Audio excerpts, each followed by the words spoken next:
pregunta, un conversatorio, me atrevería a decir, entre Nicole Darat, profesora de la Facultad de Artes Liberales de la Universidad Adolfo Ibáñez, y Leonidas Montes, director de la Cátedra Adam Smith de la Universidad Adolfo Ibáñez. Así que sin más, quisiera darles la bienvenida, muchas gracias por venir, y Leonidas Montes les va a dirigir unas muy breves palabras para explicarles cómo se organiza este seminario.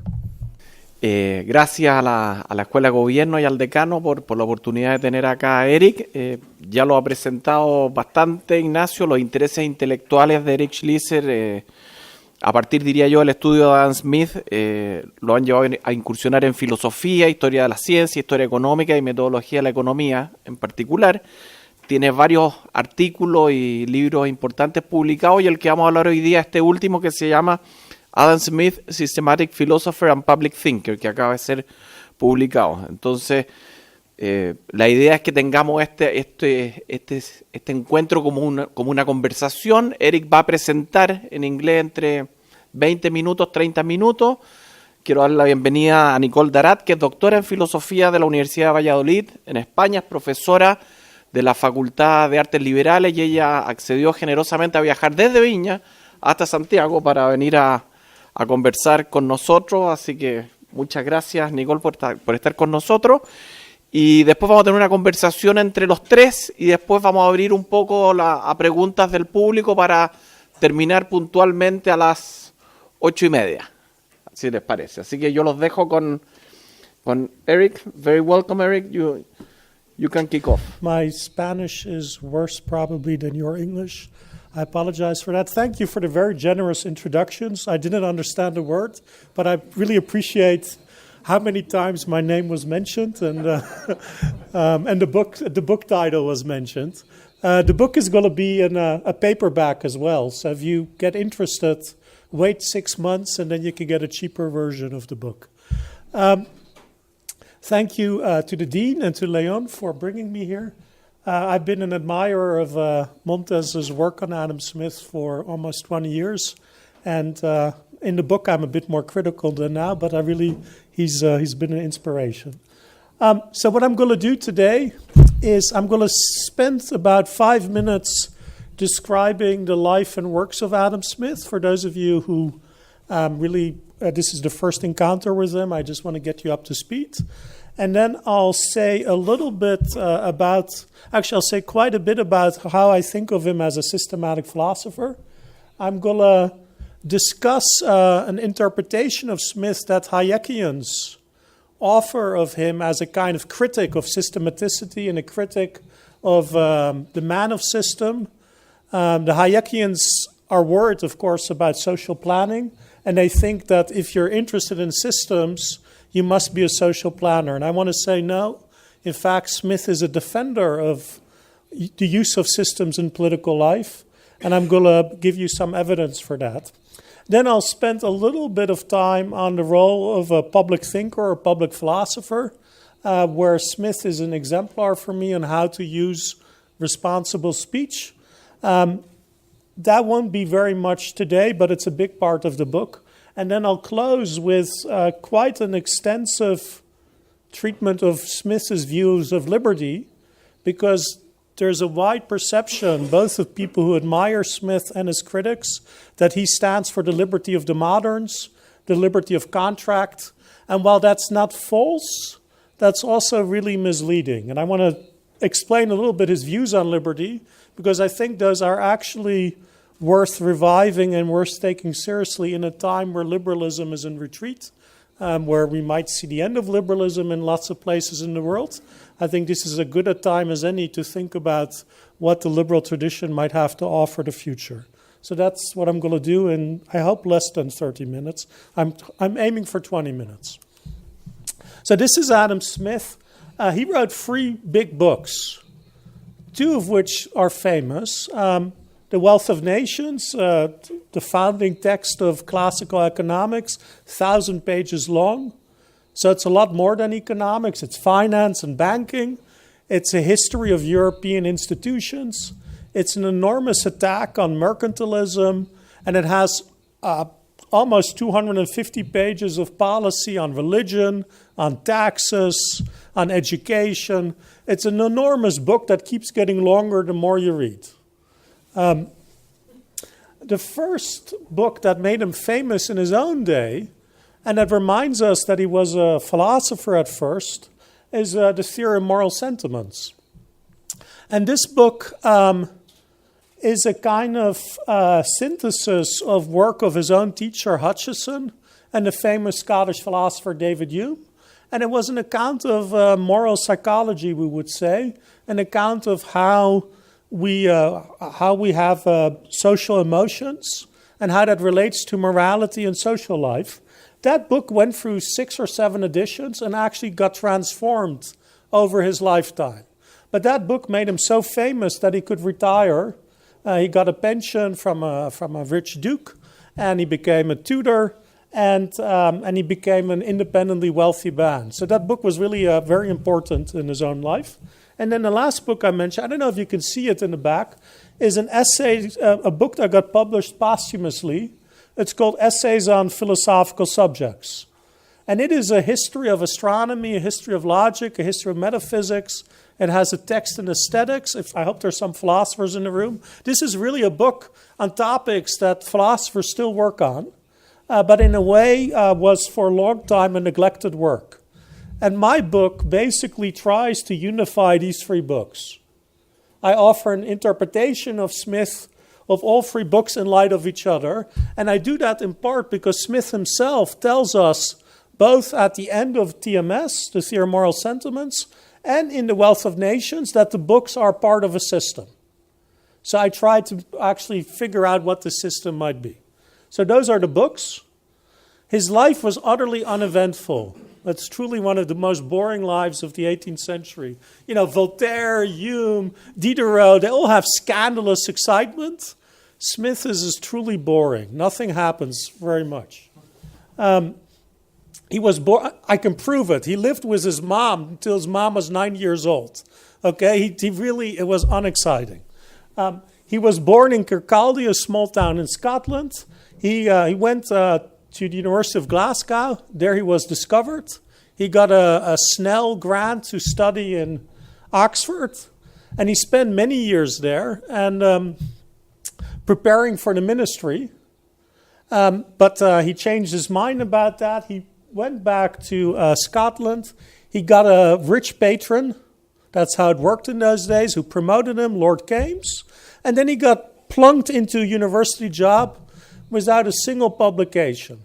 If you can hear the envy in my voice, that's the way academia once was. He got first the chair of logic, and then fairly quickly switched over to rhetoric and law and moral philosophy. He claims that being a university professor was the happiest part of his life. He says that over and over again, but when he got the chance to get out, he got out at once. So I think revealed preference also says something. After he became famous, he became a tutor to the Duke of, I'm not sure how he pronounced this, Bucklow. And he toured France, and he met all the leading philosophes, but he spent most of his time in Toulouse, not in Paris.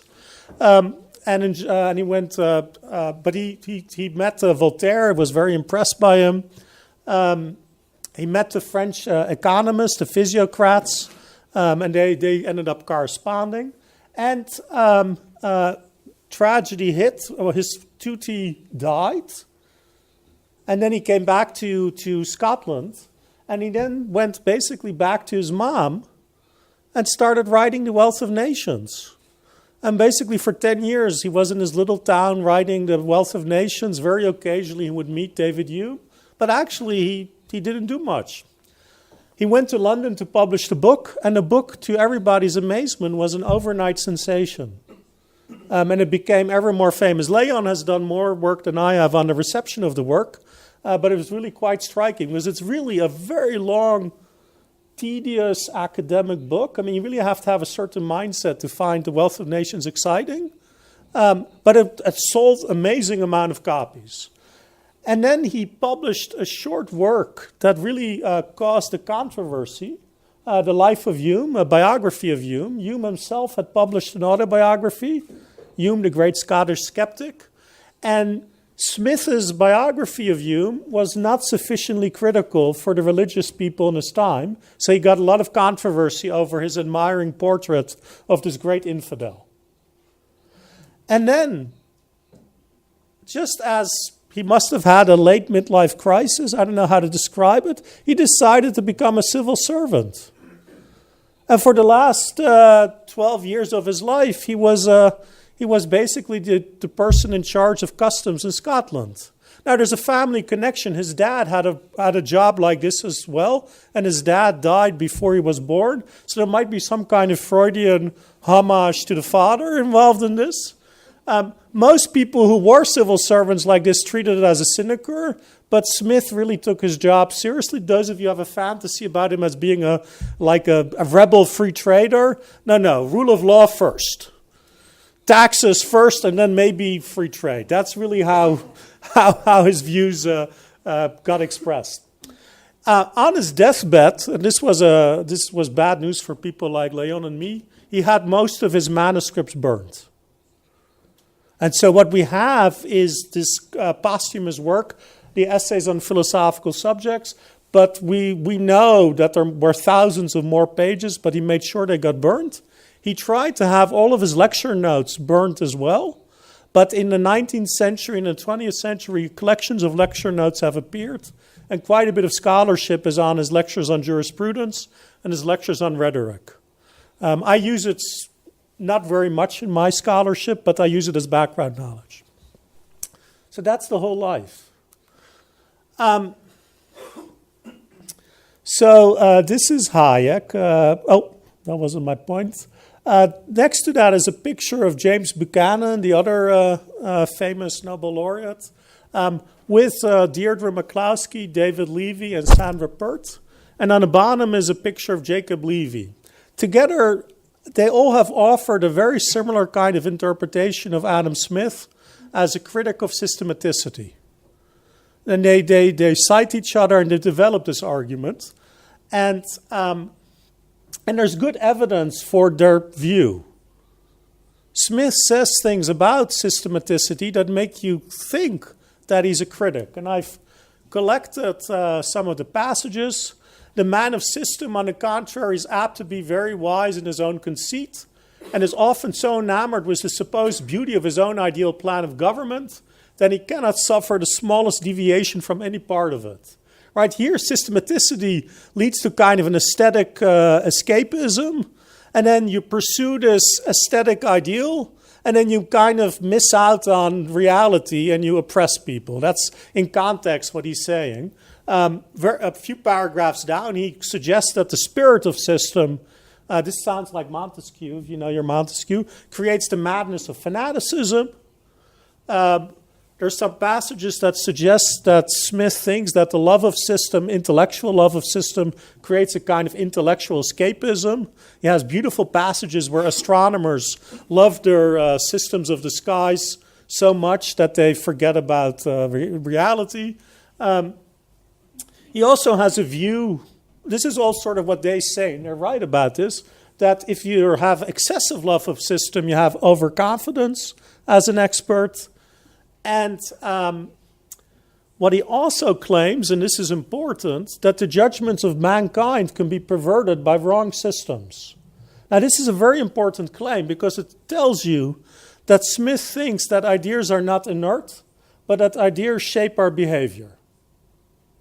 And what I got interested in is this notion of a wrong system, because that suggests that there might be right systems, right? And the nice thing about wrong systems, it's not false. That's something else. So there's a category of wrong systems and right systems in Smith, and I started to look at what could we say about the right kind of systems, right? And you can already see, if they can pervert our judgment, then maybe the right kind of systems give us good kind of judgment. That's the logic of the book, really. Okay, so in fact, there are some passages where Smith says positive things about system. There's a bunch of passages where he says that love of system can create public spirit and even noble and magnificent philanthropy.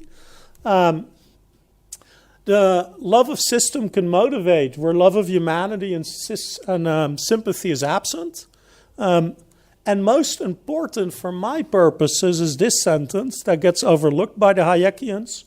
Some general and even systematic idea of the perfection of policy and law.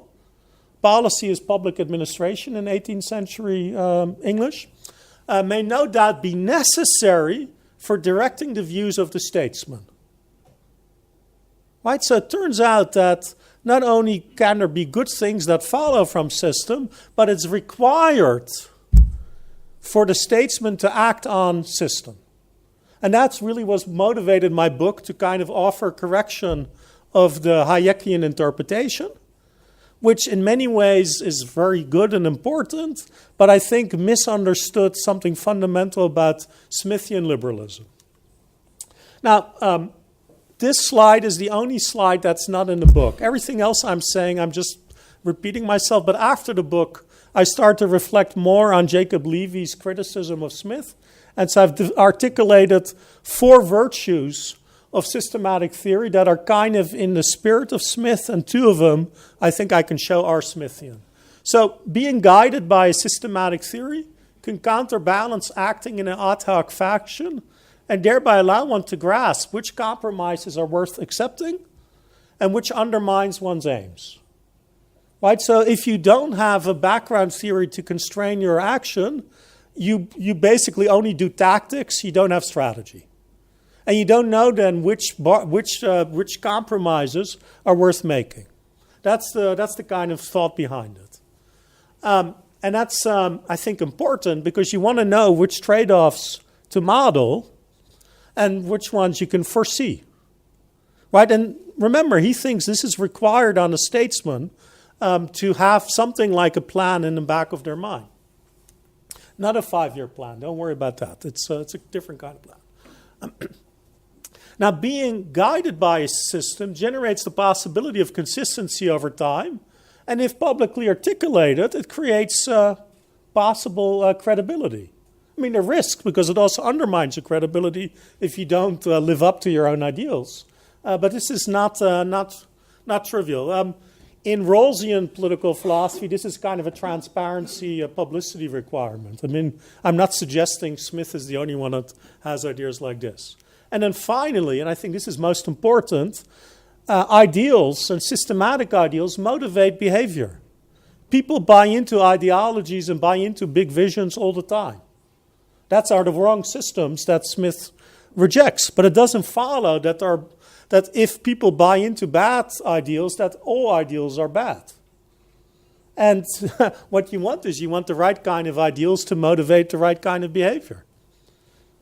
So this is my general view of Smith on system. Systems can lead to fanaticism and can make you ignore human individual agency. They can be oppressive in lots of ways. But good systems can guide political agents and promote beneficial consequences. And my claim in the book is that Smith saw his own work as creating and providing future statesmen with the tools for the right kind of systems to guide behavior and their behavior.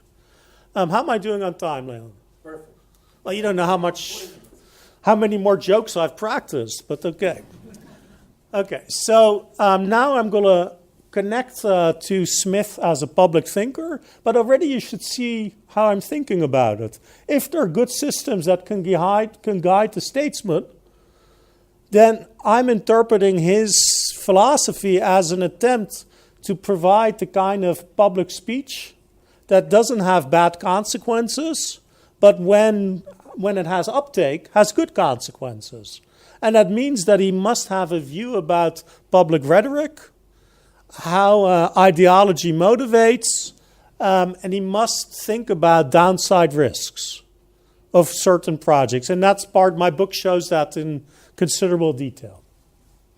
So one reason why I'm interested in him qua political scientist or political theorist is that I use him as a model for thinking about responsible expertise.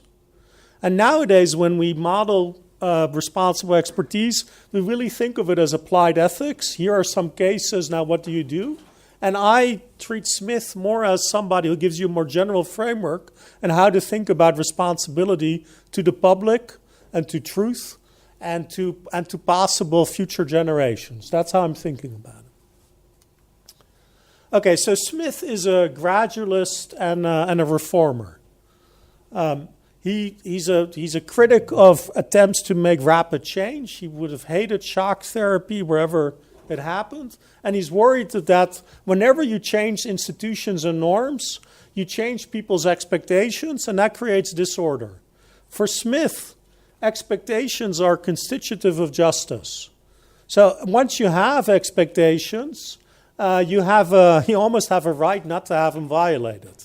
Now, of course, quite a few status quos are unjust or exploitative or oppressive, and then it's the task for the statesman and the public intellectual to motivate behavior away from the status quo.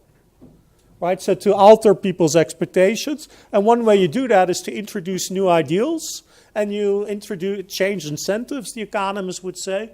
But what you can't do is experiment with their lives and just change things rapidly. Perhaps in a crisis, he might think differently. And of course, the language of crisis creates all kinds of problems. I don't explore that as much in the book as probably I should have.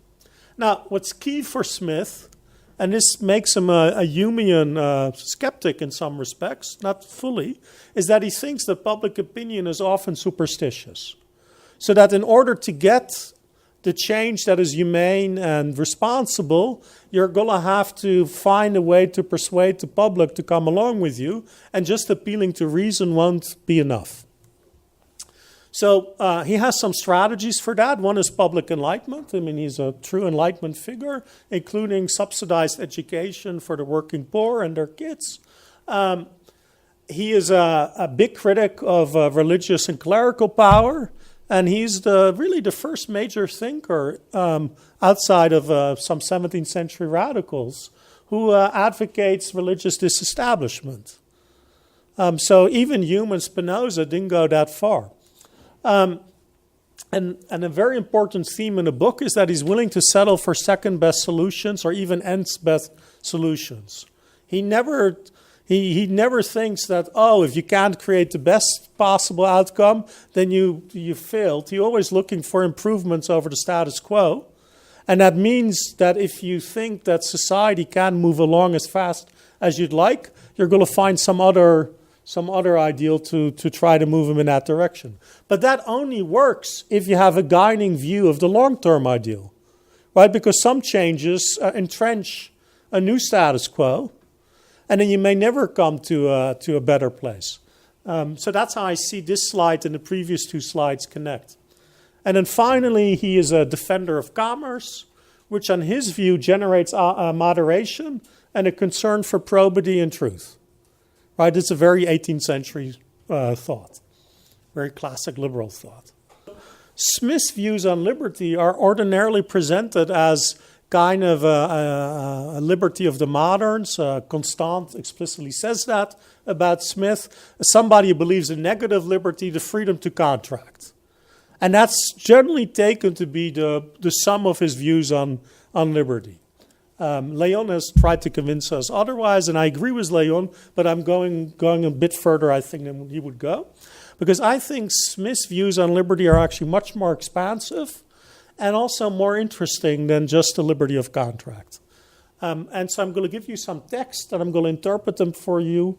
I'll do 4 slides, and then I'll wrap up.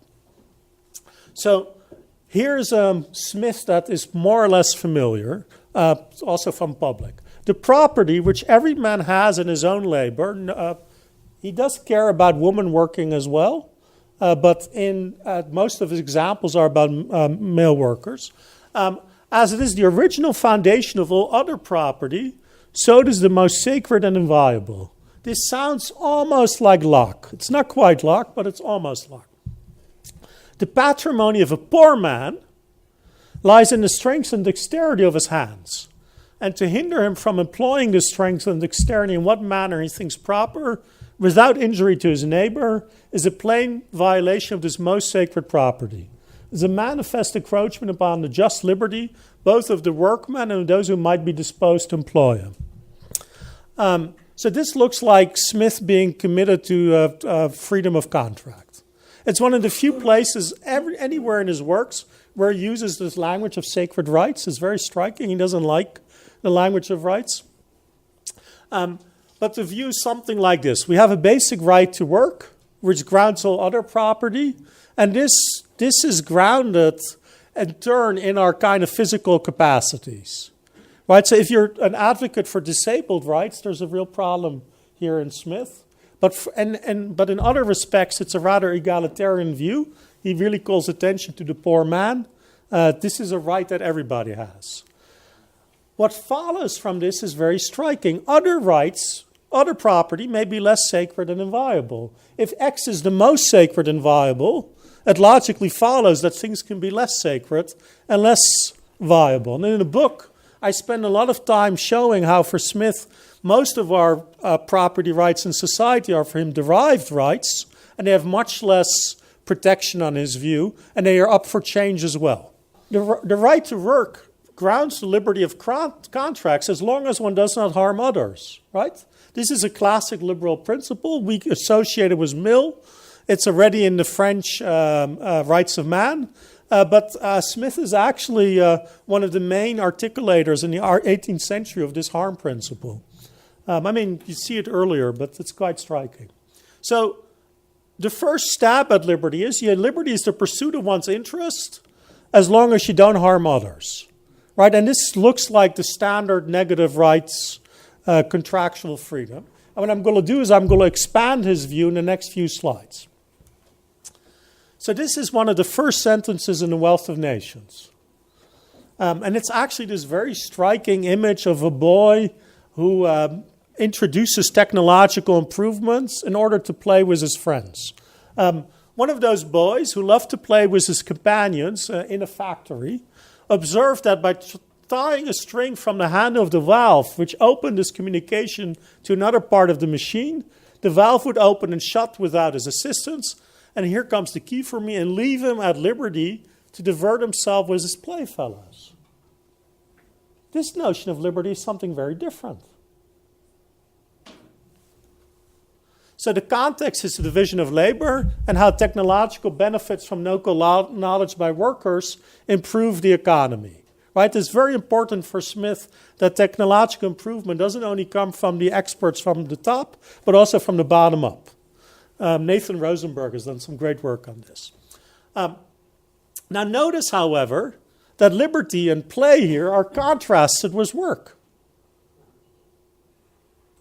Right? And in a way that's intuitive, but you overlook it if you're only thinking about liberty as the freedom to contract. Right? So here liberty is something like control of one's time in a manner of one's choosing, especially for play. And I'm going to hold on to that thought. Right? And then if this is right, contracts themselves are not liberty, but a means to liberty. And that turns out to be something that he says in other places as well. In the book, I have a lot of examples. This is from the Theory of Moral Sentiments. I don't know if you'll agree with his psychology here, but I think it's an interesting passage. Can you grab me my water? Actually, I'll grab me water. It is this which, notwithstanding the restraint it imposes, notwithstanding the loss of liberty with which it is attended, renders greatness the object of envy, and compensates in the opinion of all those mortifications which must mankind, all that toil, all that anxiety be undergone in the pursuit of it. And what is yet more consequence, all that leisure, all that ease, all that careless security, which are forfeited forever by the acquisition. Underlying point is, when you get rich, you actually have less liberty. Why? Because you have all these demands on your time. People want stuff from you. They don't leave you alone. They're constantly admiring you. And, you're feudal lord. But what you don't have is you have status, but you don't have liberty. You have attention and recognition, but not liberty. That's very striking. And he thinks that despite the fact that everybody knows this, People are willing to give up liberty in order to get status and recognition. And he thinks this is a kind of mistake of our imagination. It's something, it's our amour propre, if you like your Rousseau, right, or amour de soi. You really want the recognition, and you're willing to give up stuff that actually you know is much better for you. And so this, again, is actually very similar to the boy who, the way the boy wants leisure. It's the same use of liberty there as here. Okay, let me go to another version of liberty, and then I'll bring them all together. Sorry, that went the wrong way. Now, you might have thought, look, Eric, this is all very, very hermeneutic and exegetical, Talmudic, but let's go to the heart of his economics. Surely he uses liberty in the standard way, and you already know my answer. No, he doesn't. This is the analytic core of his economy. If you read Samuelson or Arrow on Smith, they're quoting this passage. Equal quantity of labors at all times and places may be said to be of equal value to the laborer. In his ordinary state of health, strength, and spirits, in the ordinary degree of his skill and dexterity, he must always lay down the same portion of his ease, his liberty, and his happiness. The price which he pays must always be the same, whatever may be the quantity of goods which he receives in return for it. Right, so in the background is the labor theory of value. I have a lot to say about why it's not a labor theory of value. I'm going to ignore all of that today. But this is the core of his economics. Now, what Smith is describing here is a kind of opportunity cost or disutility of work. And rather than describing paid or contracted work as an instance of liberty, work is the hardship that you get involved in giving up liberty, and even ease and happiness. Right? So the way he's thinking about liberty is something that's really a prized possession, and there are all these other things in society that take you away from it. Okay, final comment on liberty, and then I'll wrap up. Another claim that's very important for Smith that I've summarized because the quotes are rather long and unwieldy is something like this. The rule of law is great because it reduces uncertainty, allows stable expectations, right? So this is where law and stable expectations and justice come together, and security. And that's a precondition for liberty on his view. So liberty, reason, and happiness of mankind can flourish only where civil government is able to protect them. Right? So liberty here presupposes the rule of law. It's kind of what's needed. So I put these things together. And what do you get? Smithian liberty presupposes the sense of security that is a consequence of living under the impartial rule of law. And this liberty is grounded in a kind of self-ownership that allows one to exercise one's judgment in order to make meaningful choices. Now, liberty of contract is only a very small subunit of that. Now, the political project of getting individuals in a position to have the capacities and opportunities to make meaningful choices, that's a very ambitious project. It's an even more ambitious project in times of feudal hierarchy, where it must have seemed like fantasy. But even today, I think this is a valuable project that can unite liberals from very broad tent, from hardcore libertarians to almost social democrats. So let me conclude. Smith is a defender of free trade and commercial society. Nothing I've said is meant to suggest otherwise. He thinks those are good. But the underlying aim is not the acquisition of money for its own sake, or even wealth or military power. The underlying aim is to put people in a condition that they have meaningful lives grounded in their own choices without fear and harm. And I think this is a liberalism worth having, and I'm willing to try to defend it. Let me stop there. First of all, thank you for your presentation. It was very synthetic of the whole book. That is a long book and very interesting. I strongly recommend the people here to read it.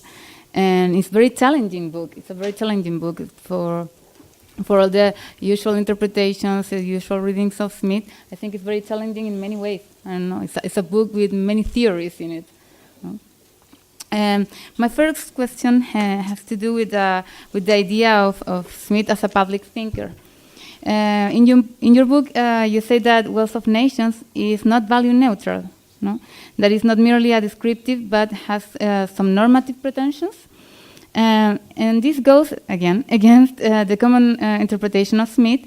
In the development of that argument, you affirm that Smith has a partiality towards the working poor. You put it on the presentation as well. Thus, deviating from strict impartiality. And there goes my question. Is this an option for his role as a public thinker over his role as a systematic philosopher? Oh, good. So, thank you. How do you want to... one of the main claims of my book, I'm going to repeat part of your question while I'm thinking up an answer. I claim that The Wealth of Nations has been misunderstood as a kind of book about self-interest that's kind of a descriptive social science. I claim that the book quite explicitly invokes humanity and equity and reason at various points, and these are all normatively loaded terms. He's very interested in making sure that famine doesn't happen. The book starts with an image of famine as being kind of the worst thing that can happen to humankind. And the book is oriented towards, and the argument for free trade is justified in part by suggesting that it can prevent famines. So part of my argument is, look, if we actually pay attention to the details of this long book, you'll see that running through it are a whole bunch of values.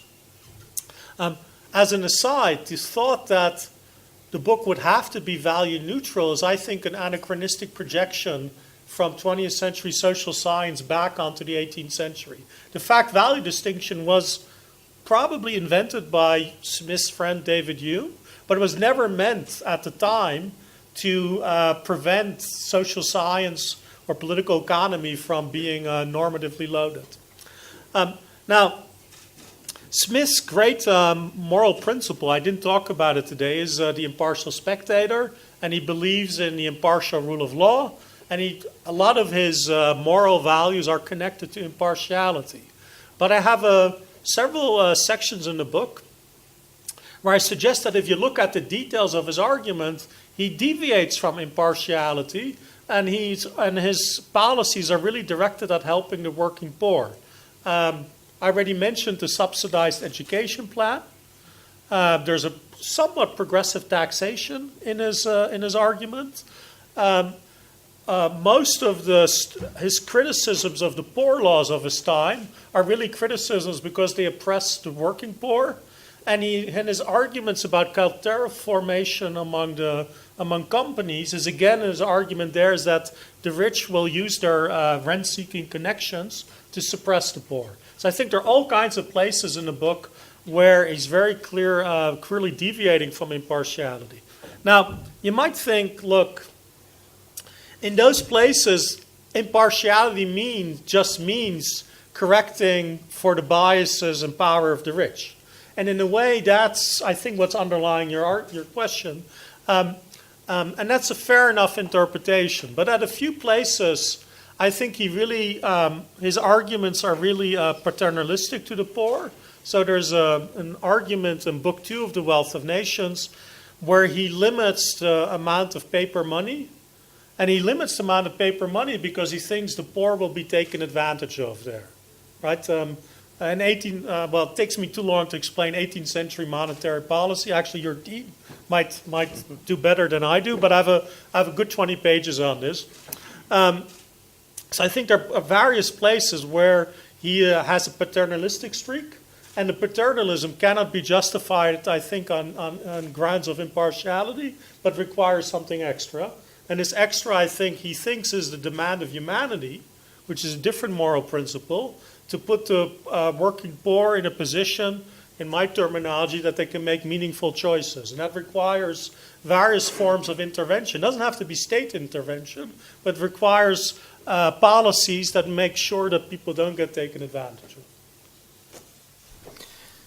of. Eric, well, your take on the man of system and the Hayekian interpretation is really persuasive, I think. But let me stretch it a little bit more to see what do you think.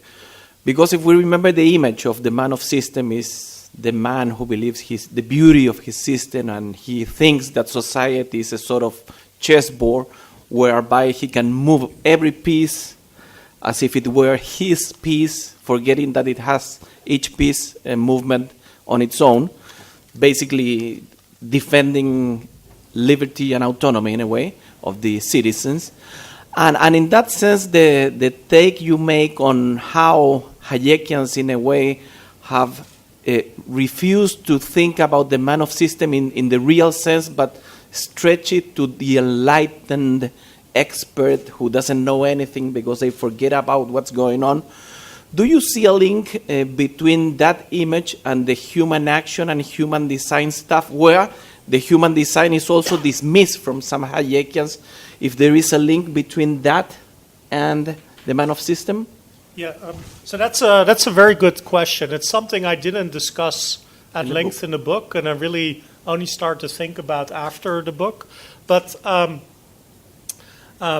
Hayekians love Smith's concerns that the planner will treat people like a chess piece, and that everybody has moves that can be designed from above. And the Hayekians are right that Smith is very critical of that. But they miss what I think is the very next sentence, where he says something like, but if you pay attention to human nature and your policies are in accord with human nature, things can flourish. Yeah. Right? So then and I think they missed, I mean, I'll put it like this. We all are creatures of our own time. And if you're fighting Marxism and socialism and the calculation debate, you're likely to gloss over the passages that you really dislike. I mean, I think that's an intellectual danger.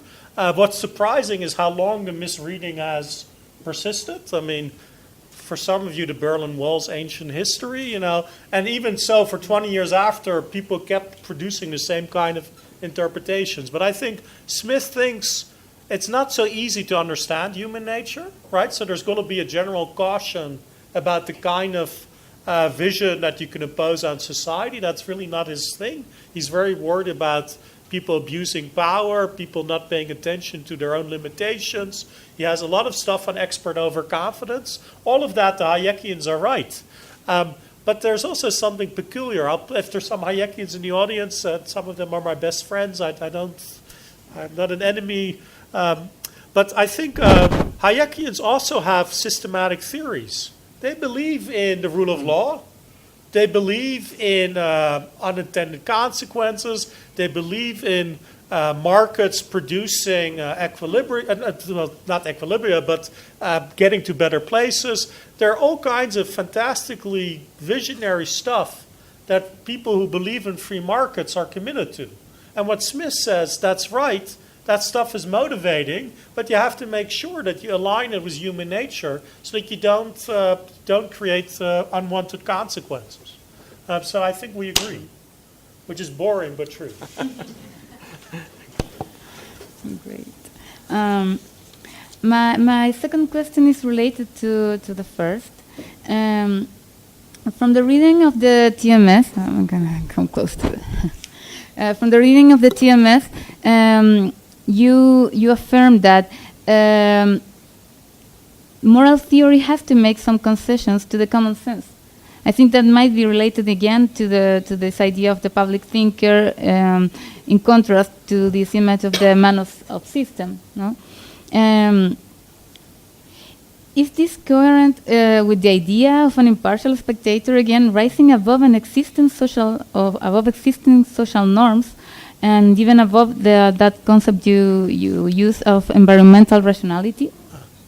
Okay, so I'm going to talk for 2 minutes to kind of get you up to speed, because there are a lot of balls you're juggling in the air at the same moment. So first, a minor correction. Smith uses the rhetoric of common sense quite a bit. And we need to do things that are in line of common sense. But one of my most important claims is that he actually thinks that common sense is extremely rare. So it's an ideal that we have to hold on to, but it's something that we almost never encounter in real life. right? So that's a kind of interesting terminological issue. So that's the first important point. Now, the second important point is that for him, I want to say something about the impartial spectator. For him, the impartial spectator is something that we all have potentially within us, that is an image for him of normal socialization that allows us eventually to become critical of our own society. And the way we become critical of our own society and ourselves is that we buy into standards of perfection, of excellence, or if you're religious, the infinity, that can correct the values that you've been grown up with.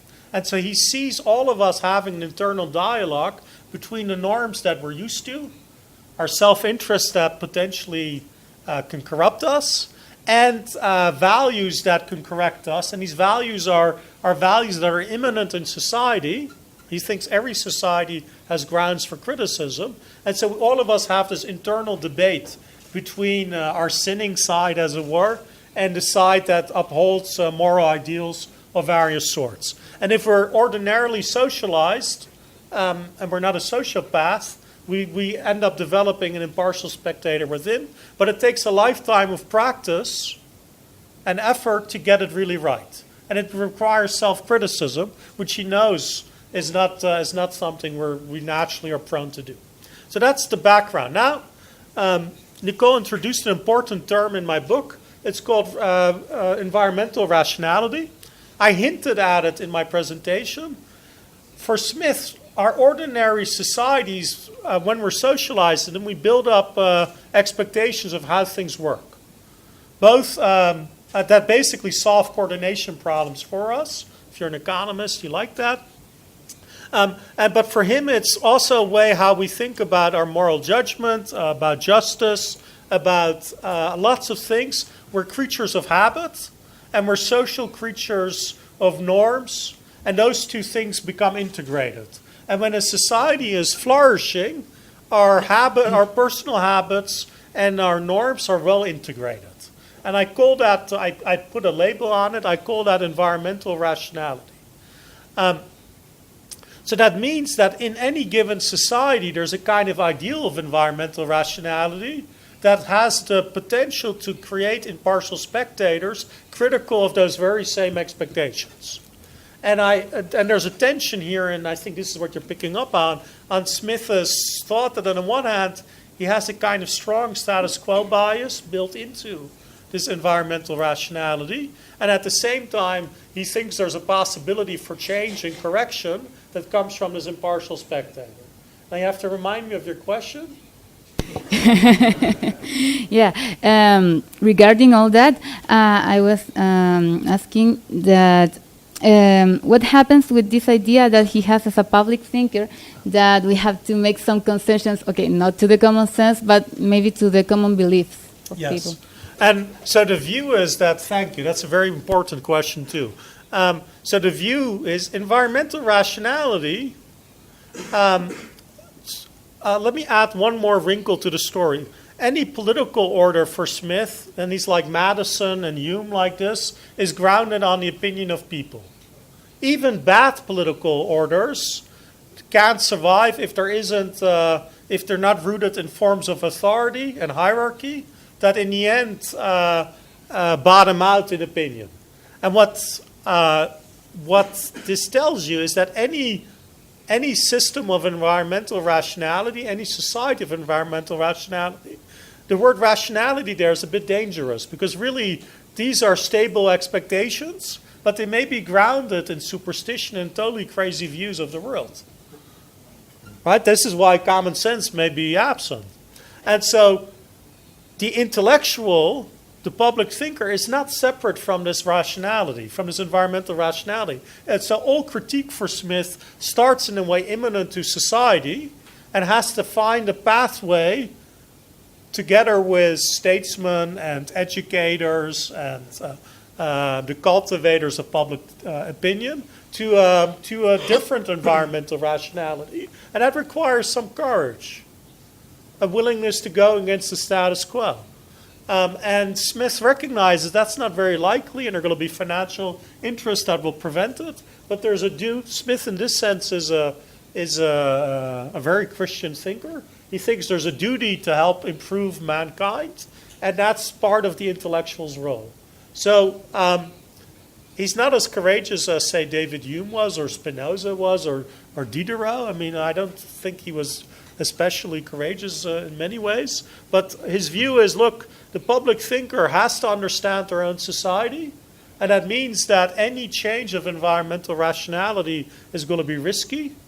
And then you have to find ways to accommodate what your understanding of what people are willing to tolerate, and you preach in that direction. Is that related with his opposition to the love of system? Yes.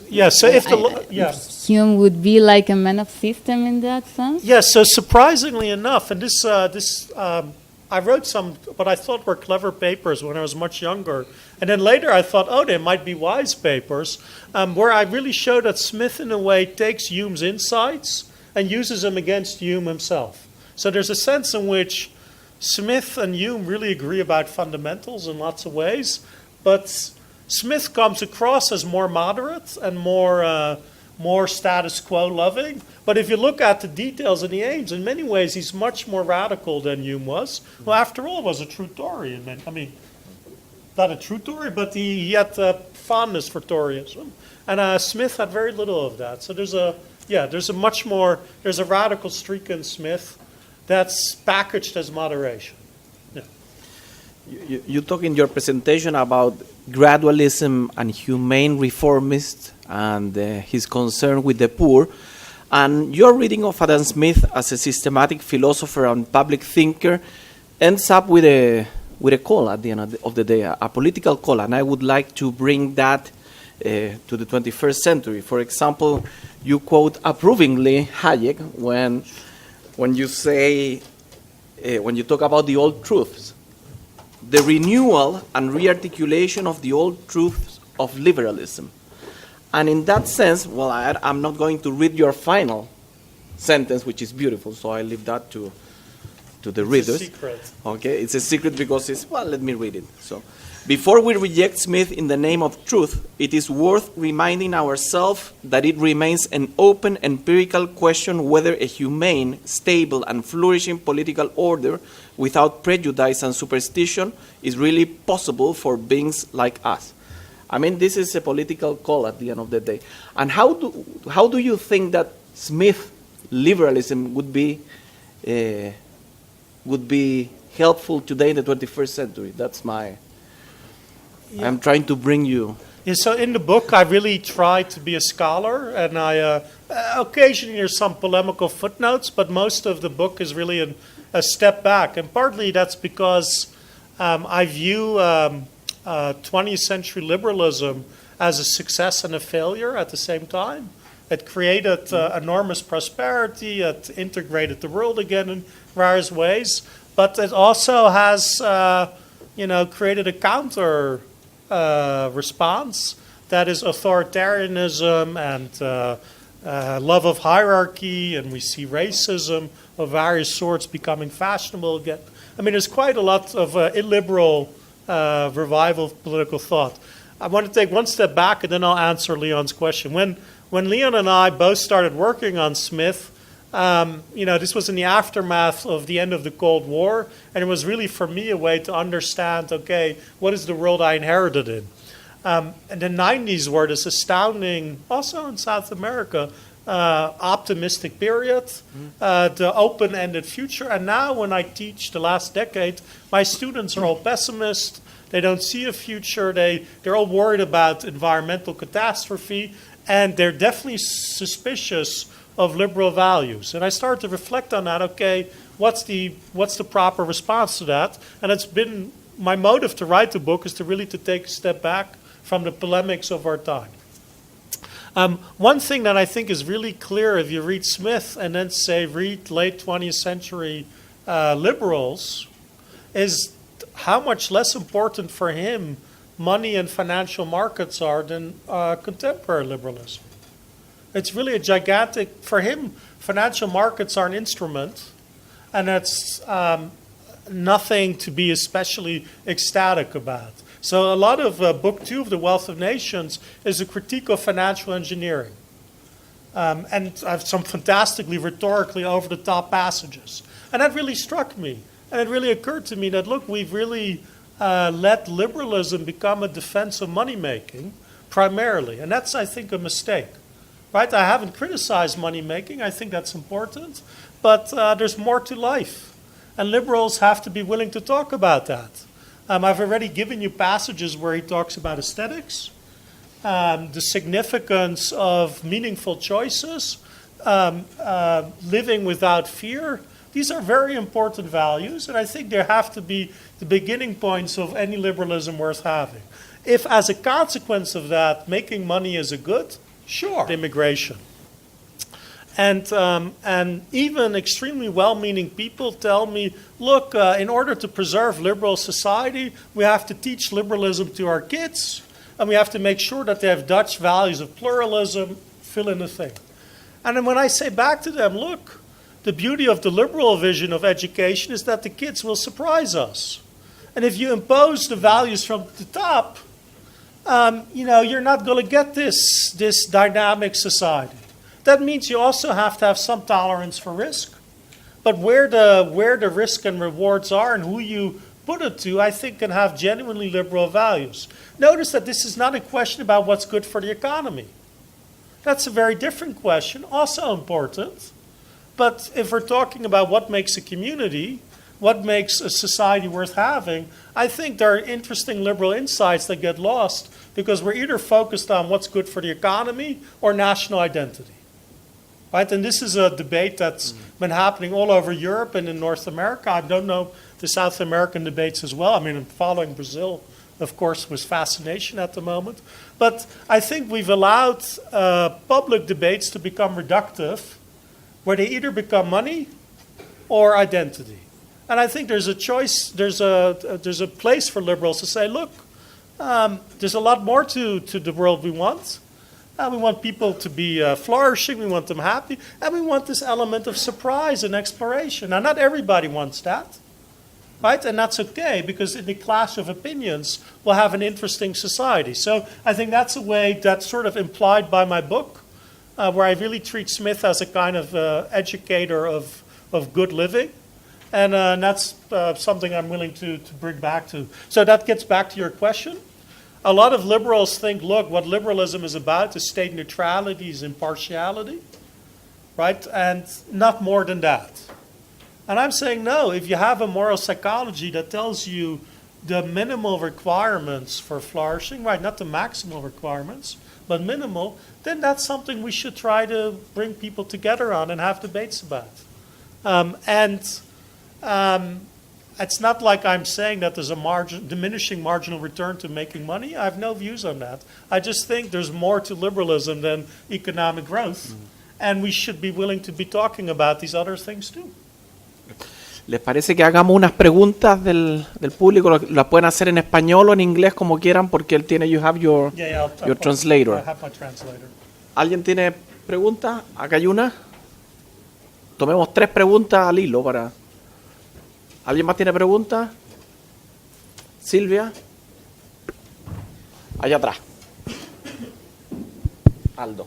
Yeah, thank you very much, Eric, for your talk. It was very interesting, everything what you said, but I was a little bit confused with the concept of system. So in your talk, I identified, for example, more or less... what? No definition of system today. Yeah, but I identify some kind of definition. So, for example, you talk about the repetitive activity in the concept of systematicity. Sometimes system is so like an operating structure, like in the star system or biological system, or parsimonious thinking, for example, as in systematic theory. Or social order, a concept of system as social order in the rule of law and in the division of labor, no?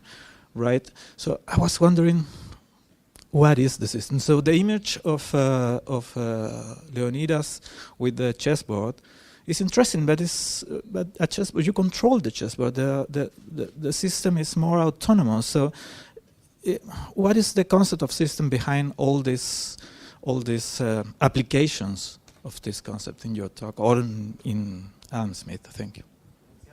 Silvia, tomamos las tres preguntas y después las responde todas. You said that the wealth of the nation is not value neutral, that you can see a lot of values in the book, and I see that too. But I never see in Adam Smith, in Wealth of Nation, like a ethic theory. So my question is, you said liberalism is grounded in moral psychology, but I sometimes I see that this moral psychology, I see gestures in this moral psychology that is Western oriented. And I think, is that anthropology or is it philosophy? And philosophy had the aim not to be culture oriented, but a priori, so to say. So that's my question. La tercera pregunta. There is a way to understand Smith, I think, from a point of view. I mean, I'm asking you a question really in the sense that what is his ethical inspiration? Is it just Christianity or is it something else? Because it seems that he goes further, doesn't he? Thank you. I would like to know if there is an answer. Who were the main influencers on Adam Smith? So that's still an open research. Leon and I did an edited volume 12 years ago, and in our introduction we say, look, actually there's not been enough study to the influences on Smith. Since then there's been quite a bit more, but there's open-ended. So I'm going to list some names, but I really want you to know this is incomplete. Right, so I've mentioned David Hume and Hutcheson and Mandeville. These are clearly important thinkers. In my book, I emphasize two thinkers who are not often connected to Smith. Toland was a radical, a Spinozist even, and Bishop Berkeley, that we know Smith read and read carefully. From the French side, he was clearly reading Montesquieu. He was very clearly reading Malebranche. And that's your Christianity there, but it's a Malebranchian Christianity. I think he read the Encyclopédie religiously. So he loved Buffon, he loved Réaumur, he loved Diderot. He had some cautions about Rousseau, but he followed Rousseau. Voltaire he admired.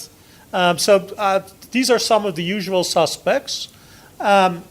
Aristotle is very important for Smith. Seneca is very important, and there's an ongoing debate if the more Stoic or the more Aristotelian he is. But he also had curious interests. So this 18th century aesthetician Dubos, French intellectual, he read very carefully. There's been no serious study into that. He clearly was interested in the Jansenists, various evidence. From the ancient sources, he had very eclectic interest. So they're all over the map.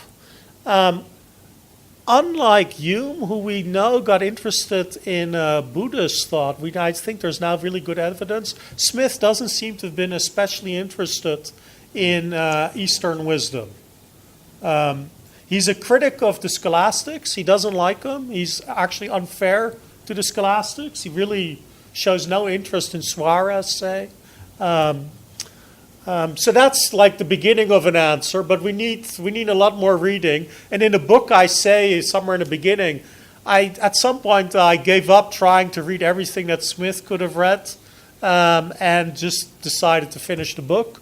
But there's a lot more to be done there. But it's really French. And I mean, I didn't mention Hobbes and Bacon yet, but there are plenty of resonances with them too. So that he kind of takes some insights of Rousseau and Hume, and then develops an Aristotle, and develops a whole account of the passions out of it, such that for social passions, part of the content is the expectations of others that are built into the passion. Right? Now we see that in Spinoza, so that's one important reason to think he might have reflected on it. He never mentioned Spinoza, but it's very similar to some of Spinoza's treatment of the affects, and not alike, say, Descartes or Malebranche. So that's more of the philosophic background. Now, For Smith, if you start taking other people's responses seriously in this way, in a lot of your emotions, you have a dangerous regress where you just start living for other people. And so he has to spend a lot of time and conceptual distinctions to get himself a view that you end up having the right sort of expectations as opposed to the wrong sort of expectations. And those are going to be connected. This has an Aristotelian flavor to it, toward proper flourishing, toward health, being beloved by others is the happiest and best thing that can happen to you. So he tries to create an account of the good life that's connected to his account of the emotions, such that how others perceive you in the right way, but this is mostly a fantasy on your part, because in reality, how others perceive you tend to be not so good. But you have to have the right kind of I mean, that's kind of Sotavutcha, right? You can't say that too loudly or it destabilizes the system. But if you have the right kind of expectations, the right kind of recognition built into your emotional economy, then you're going to have a flourishing life. So what I've said sounds like a version of virtue ethics, but not quite. Right? And that's sort of like Ryan Hanley has a nice book on this. So what's the ethical inspiration? It's a rational version of Christianity. I think his own views tend toward the Pelagian heresy. So works are redeeming. Right? It's he doesn't like talking much about the afterlife. He thinks religion has to be in the service of morality. He really anticipates Kant on this view. And he criticizes religion whenever it deviates from morality. I think I've now answered 2, 3, and 4, so let me get to Aldo, right? To be systematic for Smith, let me just give you the definition I give, and then we could talk about the complication. Means to have explanatory principles that cohere with each other and that are connected in various ways. So it's really a very epistemic conception of system. All the other uses you heard today were rather loose, but I do want, and might help if you see that there are really 5 ways in which I treat Smith as a systematic philosopher that I do distinguish in the book. So one is he develops systems of what we would call science, particular sciences of political economy. He tries to develop one of law, finance. He tries to have an account of proper taxation, and he views all these separate intellectual enterprises as a system that then can be connected to other systems. Since you like your sociology, a little bit of Parsons. Throw Parsons in there. Then the second thing he's interested in is how to think about the development of a system over time. And he has a whole theory, again, a system of how that's supposed to work. It's Proto-Kuhnian, to my amazement initially. This is how my dissertation many years ago, much more hair, got started. Like, how could an 18th century thinker have a Kuhnian account of the development of sciences? Well, it turns out that goes back to Montaigne and Swift, right? People I haven't mentioned yet, but they're also part of the narrative. Lucian is a big deal for him. So he loves the satirist. And they all have these accounts of systematic developments that are part of knowledge that are in the service of skeptical tropes. Right? So that's another strain I haven't mentioned yet. The fourth version of how he thinks about system is what are the proper forms of evaluation of a developing system.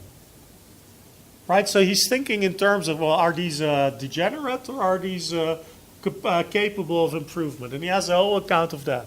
And then finally, I treat him as systematic, and this is a play on words. In the European Germanic University, we have systematic philosophy, practical philosophy, and history of philosophy. And I wanted to make sure that the questions that a contemporary systematic philosopher, that those are also discussed. So I have a whole account of his epistemology, his account of metaphysics, an account of his modal logic, account of uncertainty. That's all put in there. And I use the word system there very loosely, right? I mean, that's, in a way, not historical. So those are my answers. Finally, let me thank you, all of you, for participating in this conversation. And last but not least, our guest, Eric Schließer, who gave a very enthusiastic and energetic presentation. Thank you very much. Muy bien. Very good. Thank you.